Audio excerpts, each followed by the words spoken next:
31 अक्टूबर 1984। ये वो तारीख है, वो सुबह है जो आधुनिक भारतीय इतिहास के सबसे कह सकते हैं दुखद और अहम मोड़ में से एक है। ये सिर्फ एक प्रधानमंत्री की हत्या नहीं थी, नहीं, ये एक ऐसी घटना थी जिसकी जड़ें बहुत गहरी थीं और जिसके नतीजे बहुत ही भयानक थे।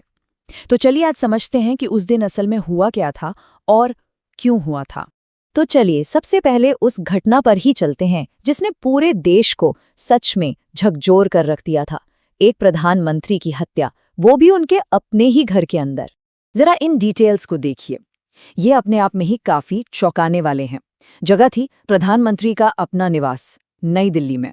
तारीख जैसा हमने कहा 31 अक्टूबर 1984 और समय सुबह के करीब 9:30 बजे। पर सबसे हैरान करने वाली बात, हमलावर कौन थे? उनके अपने ही बॉडीगार्ड्स सतवंत सिंह और बेअंत सिंह। मतलब ये एक ऐसा धोखा था जिसकी शायद ही किसी ने कल्पना की होगी।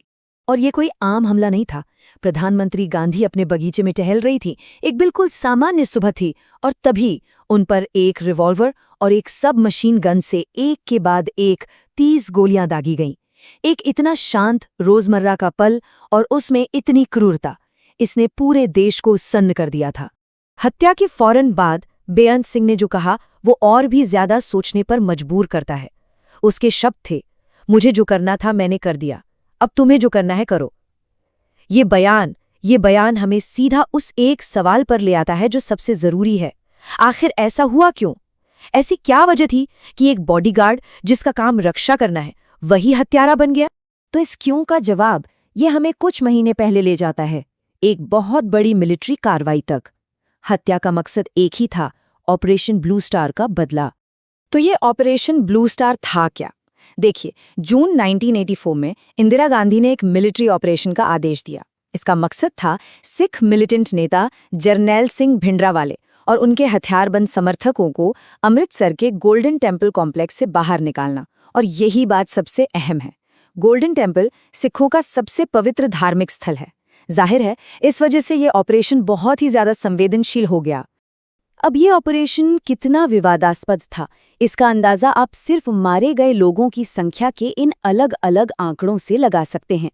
एक तरफ भारत सरकार का व्हाइट पेपर कहता है कि 83 सेना के जवान और 493 सिविलियन और मिलिटेंट मारे गए, लेकिन दूसरी तरफ जो इंडिपेंडेंट सोर्सेज हैं वो ये आंकड़ा कहीं ज्यादा बताते हैं, करीब 700 सेना के जवान और 5000 से भी ज्यादा आम नागरिक। और देखिए, ऑपरेशन के ठीक बाद इंटेलिजेंस ब्यूरो ने प्रधानमंत्री की सिक्योरिटी से सभी सिख बॉडीगार्ड्स को हटा दिया था, लेकिन इंदिरा गांधी ने खुद पर्सनली उन्हें वापस रखने का आदेश दिया, और इन्हीं में बेअंत सिंह भी शामिल था। ये एक ऐसा फैसला था जो आगे चलकर बहुत ही दुखद साबित हुआ। लेकिन सवाल ये भी तो उठता है कि आखिर गोल्डन टेम्पल के अंदर ये टकराव की नौबत आई ही क्यों? इसके लिए हमें थोड़ा और पीछे जाना होगा और पंजाब के उस दौर के सियासी और सामाजिक तनाव को समझना होगा जिसने इस पूरे संकट को जन्म दिया। तो देखिए, इसकी जड़ें जाती हैं 1973 के आनंदपुर साहिब रेजोल्यूशन तक। ये सिख राजनीतिक पार्टी अकाली दल की तरफ से रखी गई मांगों की एक लिस्ट थी, जिसमें पंजाब के लिए ज्यादा आज़ादी की बात थी, लेकिन सरकार ने इसे अलगाववादी मानते हुए खारिज कर दिया। इसी के बाद 1982 में शुरू हुआ धर्म युद्ध मोर्चा। ये एक आंदोलन था इन्हीं मांगों को मनवाने के लिए, और इसी आंदोलन से जरनैल सिंह भिंडरावाले एक बड़े नेता बनकर उभरे। और फिर आखिर में भिंडरावाले और उनके हथियारबंद समर्थकों ने गोल्डन टेम्पल कॉम्प्लेक्स के अंदर ही डेरा डाल दिया, उसे अपना हेडक्वार्टर बना लिया, और बस यहीं से सीधी टक्कर के हालात पैदा हो गए। तो इंदिरा गांधी की हत्या हो चुकी थी और इसके बाद पूरा देश जैसे बदले की आग में जल उठा। जो कुछ हुआ वो फौरन हुआ और बहुत ही भयानक था। सिर्फ ये एक नंबर 8000 से ज्यादा, ये एक अंदाजा है कि इंदिरा गांधी की मौत के बाद सिर्फ 4 दिनों के अंदर हुए सिख विरोधी दंगों में कितने सिखों को मार दिया गया। यकीनन ये भारतीय इतिहास के सबसे काले पन्नों में से एक है। और ये समझना बहुत जरूरी है कि ये हिंसा कोई अचानक भड़का हुआ गुस्सा नहीं थी। ये दंगे कई जगहों पर बाकायदा प्लान किए गए थे, जिन्हें भीड़ और कुछ राजनीतिक लोगों ने भड़काया था। पूरे भारत में सिखों को चुन चुनकर निशाना बनाया गया, उनके घर जलाए गए, उनके पवित्र स्थलों को तबाह कर दिया गया। तो फिर हत्या में शामिल लोगों का क्या हुआ? चलिए अब जरा हत्या के बाद जो कानूनी कार्यवाही हुई उस पर एक नजर डालते हैं। तो मई 1985 में जो हमलावर बच गया था सतवंत सिंह और उसके साथ जो सह साजिशकर्ता थे केहर सिंह और बलबीर सिंह, उन पर मुकदमा शुरू हुआ। जनवरी 1986 आते आते तीनों को हत्या और साजिश का दोषी पाया गया और मौत की सजा सुनाई गई। और आखिरकार जनवरी 1989 में सतवंत सिंह और केहर सिंह को फांसी दे दी गई। जज महेश चंद्रा ने अपने फैसले में जो कहा उससे इस केस की गंभीरता का पता चलता है। उनके शब्द थे कि ये रेयरेस्ट ऑफ रेयर यानी दुर्लभ से भी दुर्लभ मामला है जिसमें मौत की सजा ही बनती है।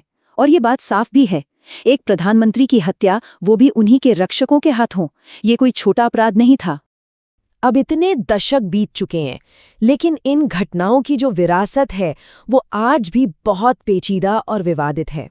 इसका जो असर हुआ वो आज भी महसूस किया जाता है। देखिए, इसके नतीजों ने पंजाब में करीब 1 दशक तक चलने वाले उग्रवाद को हवा दी। इसने सिख समुदाय और भारतीय सरकार के बीच के रिश्तों को बहुत बहुत गहरा नुकसान पहुंचाया। इसे कई जानकार सरकार के लिए एक विनाशकारी ऑपरेशन भी बताते हैं। और हाँ, इसने धार्मिक आज़ादी, देश की सुरक्षा और इंसाफ जैसे मुद्दों पर एक ऐसी बहस छेड़ दी जो सच कहूं तो आज तक खत्म नहीं हुई है। और ये सारी बातें हमें एक बहुत ही मुश्किल सवाल पर लाकर खड़ा कर देती हैं। कोई भी देश उस स्थिति से कैसे उभरता है जब देश की सुरक्षा के लिए उठाया गया एक कदम हिंसा और बदले के कभी न खत्म होने वाले चक्र को जन्म दे दे? ये एक ऐसा सवाल है जिसका कोई आसान जवाब नहीं है, और शायद यही सवाल इस पूरी दर्दनाक कहानी का सार है।